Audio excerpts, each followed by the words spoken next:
Good morning everyone. आज हम लोग प्रिंसिपल्स ऑफ कम्युनिकेशन डिस्कस करने जा रहे हैं।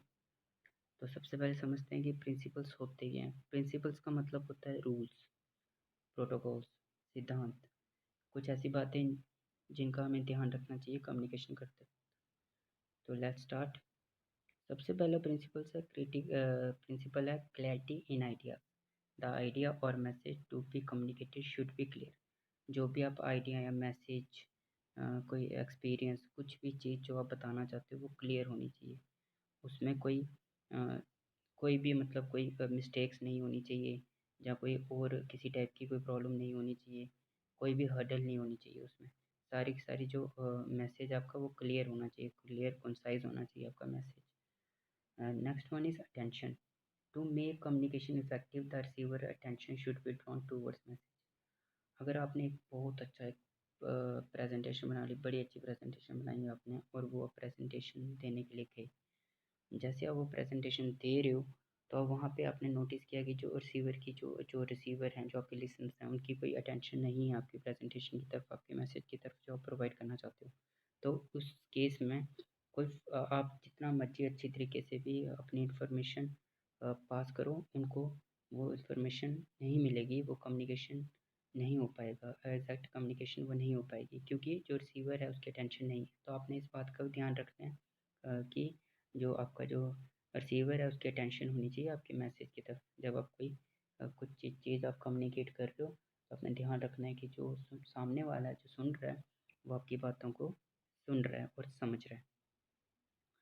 Next one is proper time. The communication should be done at proper time so that it helps in implementing plans. Communication हमेशा time पे होनी चाहिए। कोई भी चीज़ अगर आपने किसी को कोई इन्फॉर्मेशन देनी है, कुछ चीज़ कम्युनिकेट करनी है, तो आप उसको टाइम पे बताओ। अगर आप उसको टाइम के बाद बताते हो तो उस कम्युनिकेशन का कोई फ़ायदा नहीं होता है। जैसे 4 तारीख को कोई इम्पोर्टेंट कोई प्रोजेक्ट करना है, और आप उसको 5 तारीख को उसकी इन्फॉर्मेशन देखते हो कि यार ऐसे प्रोजेक्ट भी करना था, तो क्या उसका कोई बेनिफिट नहीं मिलेगा, क्योंकि वो कोई फ़ायदा नहीं है फिर उस कम्युनिकेशन का, वो कम्युनिकेशन फेल है। क्योंकि वो 4 तारीख को टाइम निकल गया होगा, तो 5 तारीख को बता के क्या करना है। तो आपका फ़र्ज़ ये बनता है कि उसको पहले ही इन्फॉर्मेशन प्रोवाइड दे दी जाए। चाहे आप 3 तारीख को दे दो या 2 को भी दे सकते हो।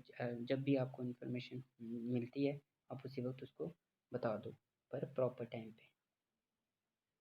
Next one is appropriate language.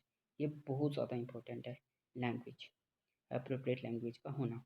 It is very important to use language that fits your audience and matches purpose. जो लैंग्वेज है बहुत ज़्यादा इंपॉर्टेंट रोल अदा करती है। अब सपोज करो एक पर्सन है जो सिर्फ इंग्लिश ही समझता है, या एक पर्सन है जो सिर्फ हिंदी ही समझता है। तो अगर वहाँ पे आप जो इंग्लिश समझता है आप हिंदी में उसको पूरी की पूरी प्रेजेंटेशन दे के आ जाते हो, माना कि आपकी प्रेजेंटेशन बहुत अच्छी थी, बहुत आपने उसमें बड़ी इफ़ेक्टिव आपकी प्रेजेंटेशन थी, लेकिन आपने जो लैंग्वेज थी वो हिंदी चूज़ कर ली थी, और जो सामने वाला जो आपकी ऑडियंस थी वो इंग्लिश, मतलब इंग्लिश ही समझती थी। तो आप जितनी मर्जी अच्छी प्रेजेंटेशन बना लो, जितनी मर्जी अच्छी तरीके से प्रिपेयर कर लो, आपकी कम्युनिकेशन फेल हो जाएगी, क्योंकि जो आपकी ऑडियंस है वो उसकी जो लैंग्वेज है वो अलग है, और जो आपकी प्रेजेंटेशन की मैसेज है, लैंग्वेज है, जो आपकी कम्युनिकेशन की जो लैंग्वेज है, जो मैसेज की जो लैंग्वेज है वो अलग है, वो फिट्स नहीं बैठ रही आपकी ऑडियंस को। तो फिर क्या होगा कि वो जो आपकी कम्युनिकेशन गैप आ जाएगा, लैंग्वेज एक बैरियर बन जाएगा, और आपकी कम्युनिकेशन इनफेक्टिव हो जाएगी। तो आपने ध्यान रखना है कि लैंग्वेज वही यूज़ करनी है जो आपकी ऑडियंस को फिट बैठे, जो आपकी ऑडियंस समझे। Then next principle is feedback. Feedback is very important to make the communication effective. Feedback बहुत ज़्यादा ज़रूरी होता है कम्युनिकेशन इफेक्टिव करने के लिए। देखो आपने बहुत ज़्यादा मेहनत कर ली, आपने बड़ी अच्छी प्रेजेंटेशन बनाई, बड़ा अच्छा लेक्चर दिया आपने, ठीक है, लेकिन एंड में आपने फीडबैक नहीं ली, क्योंकि अगर जब तो उससे क्या होगा कि आपको ये पता नहीं चल पाएगा कि आपने जो लेक्चर दिया एक्चुअल में उन्हें समझ आया कि नहीं आया। जो हम लोग प्रेजेंटेशन बनाते हैं, जहाँ कुछ भी जो लेक्चर कोई भी बनाएगा वो अपने से तो बेस्ट ही करता है, लेकिन बात ये आती है कि वो जो नेक्स्ट ऑडियंस है, जो उसके सामने ऑडियंस है, क्या वो ऑडियंस समझ पा रही है उसको, क्या वो उस ऑडियंस को समझ आ रहा है। क्योंकि हर एक ज़रूरी नहीं है कि अगर सपोज़ करो आपके ऑडियंस में 10% बैठे हैं तो 10% एक जैसी हों, वो एक जैसे ही समझते हो, नहीं ऐसा ज़रूरी नहीं है। हो सकता है कि एक पर्सन को थोड़ा-सा आप बताओ तो उसको समझ आए, दूसरे पर्सन को आपको थोड़ा और डिटेल में बताना पड़े। लेकिन आपने क्या किया कि आपने एक जैसा ही सबको बता दिया, तो आपको पता नहीं चल पाएगा कि एक्चुअल में आपको समझ आया कि नहीं आया। आपको अगर ये पता करना है कि एक्चुअल में जो आप कन्वे करना चाहते थे मैसेज वो उनको कन्वे हो गया है, तो आपने क्या करना है, फीडबैक लेनी है। तभी फीडबैक बहुत ज़्यादा इंपॉर्टेंट होती है। क्लास में जब एक टीचर कुछ पढ़ाता है तो उसके बाद वो बच्चों को पूछता है आपको समझ आया, तो बच्चे फीडबैक में अपना सर हिलाकर जहाँ यस सर बोल के, यस मैम बोल के बोलते हैं कि हाँ हमें समझ आ गया है। हाँ, तो अगर वो जब आपको इसका मतलब क्या उस वक्त क्या दे रहे हैं, आपको फीडबैक दे रहे हैं, उनकी फीडबैक से आपको समझ आ जाता है कि नहीं जो मैंने इनको लेक्चर दिया वो इनको समझ आ गया है। तो there should be a feedback information from the receiver to know whether he has understand the message the same sense in which the sender has meant it. Information जो हम लेते हैं रिसीवर से फीडबैक के रूप में, उससे हमें ये भी पता चल जाता है कि क्या जो मैसेज मैं प्रोवाइड करना चाहता था वही मैसेज रिसीवर को मिला है, जो सेंडर मैसेज देना चाहता था कि वही मिला है, जहाँ जहाँ उसने अपने आप से कुछ और कुछ इमेजिनेशन कर लिया है कि और कुछ मतलब उस मैसेज का निकाल लिया। अब मैं इसकी एग्ज़ाम्पल आपको एक एग्ज़ाम्पल देता हूँ, जैसे कि अ, एक इसकी एग्ज़ाम्पल ये भी है। अ, एक सेंटेंस है, सेंटेंस है रोको मत जाने दो। सपोज करो एक सेंडर है, कोई सेंडर और रिसीवर के माध्यम से मैं आपको समझाऊंगा ये सेंटेंस को मैं, ठीक है। इस सेंटेंस में देखना क्या होता है, रोको मत जाने दो। अगर मैं रोको पे रोको के बाद थोड़ा सा पॉज लेता हूँ, बोलता हूँ मत जाने दो, रोको मत जाने दो, तो क्या हो रहा है कि रोको मतलब हम ये यहाँ पे सेंडर क्या करने की कोशिश कर रहा है रिसीवर को कि रोको मत जाने दो, मतलब जो भी उसको बता रहा है कि उस पर्सन को रोक लो यहाँ, ठीक है, उसे मत जाने दो।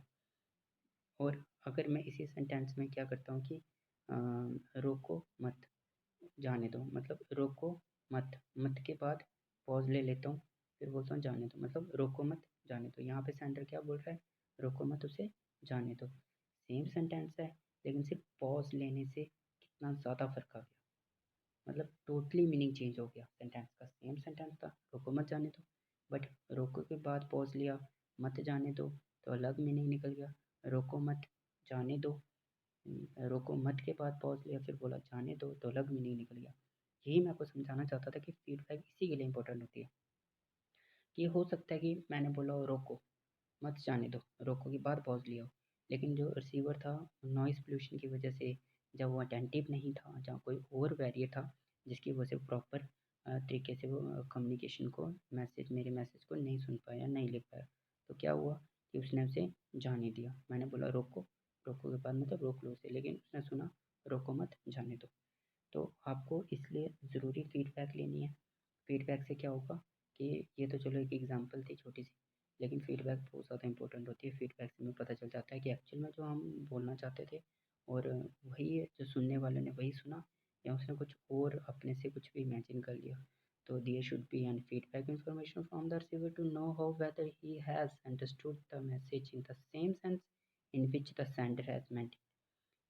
इसलिए हम फीडबैक लेते हैं कि जो रिसीवर ने जो मैसेज जो ग्रैस्प किया, जो अंडरस्टैंड किया, क्या वही मैसेज अंडरस्टैंड किया जो सेंडर ने सेंड किया था। ओके, तो अब इसके बाद हम पढ़ेंगे एक और प्रिंसिपल जिसका नाम है advocacy. The information communication should be educate and complete in all respect. Advocacy का मतलब होता है सफिशेंट। जो इन्फॉर्मेशन आप दे रहे हो, किसी को कम्युनिकेशन कर रहे हो, वो सफिशेंट होनी चाहिए इन ऑल रिस्पेक्ट्स, मतलब उसमें कोई भी त्रुटि नहीं होनी चाहिए। अगर उसमें थोड़ी सी भी किसी भी टाइप की कोई कम्युनिकेशन में कुछ भी कोई लूप होल है तो इन्फॉर्मेशन वो इफेक्टिव इन्फॉर्मेशन नहीं है, वो कम्युनिकेशन इफेक्टिव नहीं है। इसकी भी बड़ी सारी एग्जांपल्स हम ले सकते हैं। एक जनरल एग्जांपल मैं लेता हूँ, डेट शीट की एग्जांपल ले लेते हैं। जैसे बच्चों की जो एग्ज़ाम्स होते हैं डेट शीट, अगर डेट शीट में देखो क्या क्या मेंशन किया होता है, पहले तो जो अथॉरिटी होती है, जो इशू अथॉरिटी है उसका नाम लिखा होता है कि कौन कौन सी जो अथॉरिटी है, वो जो मतलब जो एग्ज़ाम्स कंडक्टिंग अथॉरिटी है उसका नाम वगैरह लिखा होता है। उसके बाद उसमें डेट्स वगैरह मेंशन होती हैं, कब वो ऑर्डर निकला है, कब कब और सबसे इम्पोर्टेंट क्या होता है, कब वो ऑर्डर निकला होता है कि ये कौन सी इशू अथॉरिटी है, कौन कौन सी इशू अथॉरिटी उसको उस ऑर्डर को दे रही है, कौन सी वो कौन सी अथॉरिटी उस ऑर्डर को निकाल रही है, वो एक ये। नेक्स्ट वन इस होता है कि और क्या इंपॉर्टेंट होता है कि डेट्स कौन सी हैं, किसके डेट को कौन कौन सा एग्ज़ाम है।